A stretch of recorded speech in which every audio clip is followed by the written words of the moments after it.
आदरणीय सुश्री बहन मायावती जी दलितों, वंचितों, शोषितों की एक बेबाक आवाज़ हैं। उनके जन्म दिवस पर हम उनको बधाई देते हैं।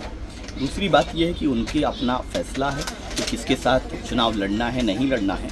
और रही बात यह है कि ब्राह्मणों के बारे में विचार हो या किसी भी उस शोषित वर्ग के लिए हो, हम तो कहते हैं कि सबको मिल करके कार्य करना चाहिए इस देश के संविधान की रक्षा के लिए। और जो भी वर्ग न्याय से वंचित रहे हैं, जिनके साथ किसी भी प्रकार का सामाजिक और राजनीतिक भेदभाव हुआ है, सबको एकजुट होकर के एक विकल्प के तौर पर कार्य करना चाहिए। दूसरी बात यह है कि अखिलेश जी के पीडीए को लेकर के बहन जी ने कहा है, ये तो स्पष्ट है कि उनके पीडीए में जो ए है वो आज तक वो स्पष्ट ही नहीं कर पाए हैं कि ए से आदि आबादी है, ए से आदिवासी है, ए से अगड़ा है या ए से अल्पसंख्यक है।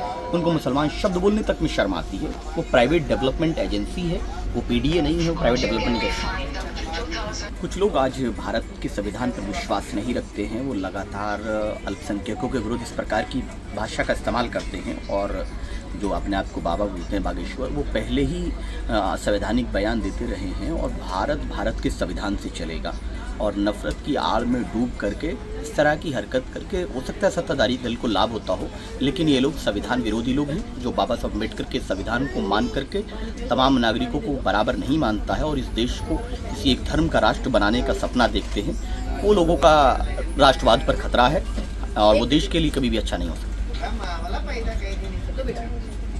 तो जिस प्रकार बागेश्वर धाम लगातार से इस प्रकार के बयान देते हैं जो पूरी तरह से असंवैधानिक हैं, कभी वो हिंदू राष्ट्र बनाने की बात करते हैं, कभी वो यात्रा के नाम पर इस तरह की बातें करते हैं, वो उन्माद फैलाने का कार्य कर रहे हैं। और भारत न कभी हिंदू राष्ट्र था न कभी बनेगा। भारत के संविधान से चलेगा और कोई व्यक्ति अगर भारत के संविधान के विपरीत जाने का कार्य करता है तो क्यों ना उसको देशद्रोही कहा जाए। दूसरा सवाल ये है कि उन्होंने कहा सलमान और ये सब चीज़ें बातें आ रही हैं कि देशद्रोही, अरे तो उनके साथ तो प्रधानमंत्री जी डिनर करते हैं, तो क्या देशद्रोहियों के साथ करते हैं? राष्ट्रवाद का पैमाना ये लोग कौन होते हैं तय करने वाले?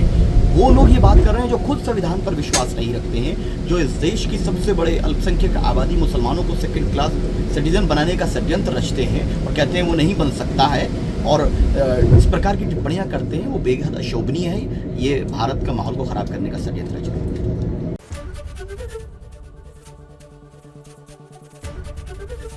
एबीपी गंगा, खबर आपकी, जुबान आपकी।